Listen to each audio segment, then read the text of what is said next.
Welcome to class 12 भाई। आज हम करेंगे 5.8 का इंट्रोडक्शन में दो थ्योरम है। थ्योरम देख क्या बनाना, ये बहुत सिंपल थ्योरम है। पहला रोल्स थ्योरम, दूसरा mean value theorem. Okay, Rolle's theorem जो है वो मीन वैल्यू थ्योरम में थोड़ा सा अंतर है, ए और बी बराबर है कि नहीं, बस इतना ही अंतर है दोनों में।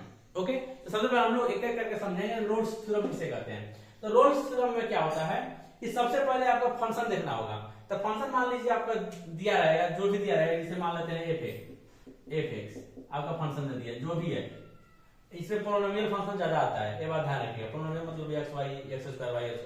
ओके, ये हो गया पोलिनोमियल फंक्शन। अब आता है देखिए, इसमें दो इंटरवल आता है, जिसे मान लेते हैं एक या ए बी, सॉरी यहाँ पे ओके, एक यह वाला होता है। इसको आपको पता होगा, ऊपर वाला क्लोज इंटरवल बोलते हैं, नीचे वाला ओपन इंटरवल बोलते हैं। क्लोज इंटरवल मतलब क्या होगा, ये दोनों के लेकर, ओपन मतलब ये दोनों को छोड़कर, जो भी बीच में आएगा, राइट। यह बात ध्यान रखिएगा। एफ एक्स आपका वैल्यू रहेगा। ओके, तो एफ एक्स फंक्शन जो भी रहेगा, मान लेते हैं फंक्शन, तो मान लेते हैं स्टेप फर्स्ट में आपका फंक्शन कोई भी रहे, फंक्शन इज कंटिन्यूअस होना चाहिए, मतलब एक function is continuous, function is continuous हो जाए। स्टेप फर्स्ट में फंक्शन कंटिन्यूअस होना चाहिए, दूसरा स्टेप में फंक्शन डिफरेंशिएबल होना चाहिए। तो फंक्शन इज डिफरेंशिएबल स्टेप 2 में function is differentiable, function is differentiable. इसको आप कंटिन्यूअस को बोल सकते हो, क्या बोल सकते हो आप, ओपन क्लोज इंटरवल, यहाँ पे ए बी, इसको बोल सकते हो close interval, open interval a B. Okay right, ये आप बोल सकते हो। फंक्शन डिफरेंशिएबल होना चाहिए, इसको लेकर होना चाहिए, कंफर्म है। फर्स्ट स्टेप में फंक्शन कंटिन्यूअस होना चाहिए, दूसरा में डिफरेंशिएबल होना चाहिए, राइट। मेरा दो स्टेप क्लियर हो गया। अब इंपोर्टेंट थर्ड स्टेप, ये दोनों स्टेप मीन वैल्यू में भी आपको देखने को मिलेगा, कंफर्म है ना। ये दोनों स्टेप जो फर्स्ट और सेकेंड स्टेप है, ये मीन वैल्यू में भी देखने को मिलेगा, राइट। अब स्टेप आता है थर्ड, स्टेप थर्ड, यही इंपोर्टेंट है, स्टेप थर्ड ही इंपोर्टेंट है। तो स्टेप थर्ड में क्या बोलता है कि एफ ए बराबर होना चाहिए एफ बी के, एफ ए बराबर होना चाहिए एफ बी के, कंफर्म है। जब यह सर्टिफाइड हो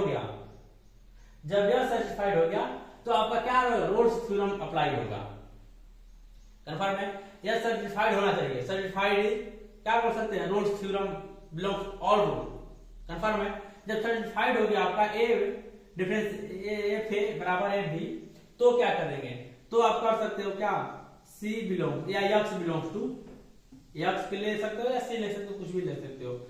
यहाँ पे लिख सकते हो ए बी है तो यहाँ पे सी ले सकते, सी बिलोंग्स टू क्या, ए बी। ओके, तो f c, F dash c equal to 0 आप लेकर इसको सी का वैल्यू आप निकाल सकते हो, तो यार आपका रोल्स थ्योरम अप्लाई हो गया। तो एफ सी क्या है, तो एफ सी वही होगा, मान लेते हैं यहाँ पे इसको डिफरेंशियल एफ ए आपको दिया रहेगा ना, तो F x f dash x निकाल लेंगे, जो भी आएगा, और उसी को आप यहाँ पे डैश सी कर देंगे, इक्वल टू 0 लेंगे, यहाँ पे सी का वैल्यू आपका हो जाएगा। ओके, इस वैल्यू में आप क्या रख देंगे, सी रख देंगे, सी का मान रख देंगे, तो आपका आ जाएगा जो भी आएगा, राइट। तो एफ सी अलग नहीं है, f c f x f dash x को ही एफ सी बना देंगे, राइट। तो आपका f x sorry f dash c आपका 0 लेकर हम लोग रोल्स थ्योरम के मान निकालेंगे, राइट। यह हो गया आपका रोल्स थ्योरम। अब आते हैं मीन वैल्यू थ्योरम। तो मीन वैल्यू इसमें आपको लिखना होगा, तो लिख सकते हो, क्या लिखना होगा, मान लेते हैं function is certified to all rule या all step, then will be applied to Rolle's theorem f dash c equal to 0, ऐसे आप बोल सकते हो। आज लोग हम लोग लैंग्वेज सीखेंगे किसमें, हम लोग क्वेश्चन जब कर लेंगे तो ये सब को लैंग्वेज सीख लेंगे, लेकिन यही आपको 3 स्टेप इसमें करना है, मेन 3 स्टेप। अब आते हैं यहाँ मीन वैल्यू थ्योरम में। तो स्टेप मीन वैल्यू थ्योरम में स्टेप फर्स्ट जो भी है, यहाँ पे यही वाला फंक्शन इज कंटिन्यूअस, यहाँ पे फंक्शन इज कंटिन्यूअस होना चाहिए। स्टेप 2 फंक्शन इज डिफरेंशिएबल, तो फंक्शन डिफरेंशिएबल होना चाहिए, पोलिनोमियल फंक्शन आएगा तो डिफरेंशिएशन होगा ही होगा, कोई बड़ी बात नहीं है। ओके, ऐसे कंफर्म नहीं है, लेकिन चेक करना है कि डिफरेंशिएबल है कि नहीं है। डिफरेंशिएबल रहेगा तब तो हम लोग आगे चलेंगे, अगर डिफरेंशिएबल नहीं रहेगा तो वहीं पर लिख देंगे not satisfied to Rolle's theorem या mean value theorem by rule वगैरह जो भी है, तो यह डिफरेंशिएबल होना चाहिए। कंफर्म है, 100% डिफरेंशिएबल होना चाहिए। उसके बाद ही अगला स्टेप हम लोग थर्ड स्टेप स्टार्ट करेंगे। स्टेप थर्ड में क्या है, इसमें थोड़ा सा अंतर है। तो स्टेप थर्ड में क्या करना है, देखिए यहाँ पे हम लोग क्या करते हैं, f a equal to f b कर लिए थे ना, तो यहाँ पे हम लोग क्या कर लेंगे, f a not equal to f b जब रहेगा, जब दोनों बराबर रहेगा तो रोल्स थ्योरम लगेगा, और दोनों बराबर नहीं रहेगा तो मीन वैल्यू थ्योरम लगेगा। जब मीन वैल्यू थ्योरम लगेगा तो आप लिख देंगे ना, जब बराबर नहीं है तो क्या क्या लिखेंगे, his belong if belongs to mean value theorem all rule, ऐसे करके लिख देंगे।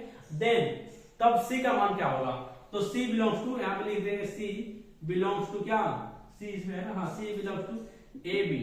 ओके, तो यहाँ पे लिख सकते हो F dash C, F dash C. तो एफ डैश सी का मान क्या निकालेंगे, यहाँ पे लिख f b minus f a बटा में बी माइनस ए, यह हो गया एफ सी निकालने का फॉर्मूला। अगर मीन वैल्यू थ्योरम में, यह मीन वैल्यू थ्योरम में निकालने का तरीका है, यह निकालने का रोल्स थ्योरम में तरीका है। कंफर्म है, जब यहाँ पे बराबर नहीं होगा तो यह वाला अप्लाई करेंगे, जब बराबर होगा तो डायरेक्ट यहाँ पे फंक्शन हम लोग रख के मान निकाल लेंगे। राइट, कंफर्म हुआ। अब यहाँ पे आप लिख सकते हो क्या कि if function satisfied to mean value theorem, hence f dash c equal to f b minus f a बटा में b minus a. Right, step 1 और स्टेप 2 दोनों बराबर होना चाहिए। होने के बाद तीसरा स्टेप स्टार्ट करेंगे। तीसरा स्टेप में या तो एफ ए एफ बी के बराबर होगा या एफ ए एफ बी के बराबर नहीं होगा। जब नहीं होगा तो मीन वैल्यू, और होगा तो रोल्स थ्योरम। क्या कंफर्म हुआ, या दोनों लगेगा। और क्वेश्चन की बात है तो क्वेश्चन हम लोग कल करेंगे अगले क्लास में, तो बहुत अच्छा क्वेश्चन इसमें आएगा, नहीं छोटा छोटा क्वेश्चन आएगा, बहुत ज्यादा सोल्यूशन नहीं है, लैंग्वेज वाला क्वेश्चन है। लैंग्वेज वाला क्वेश्चन 5 से 7 है, 2-3 दिन में हम लोग लास्ट कर देंगे।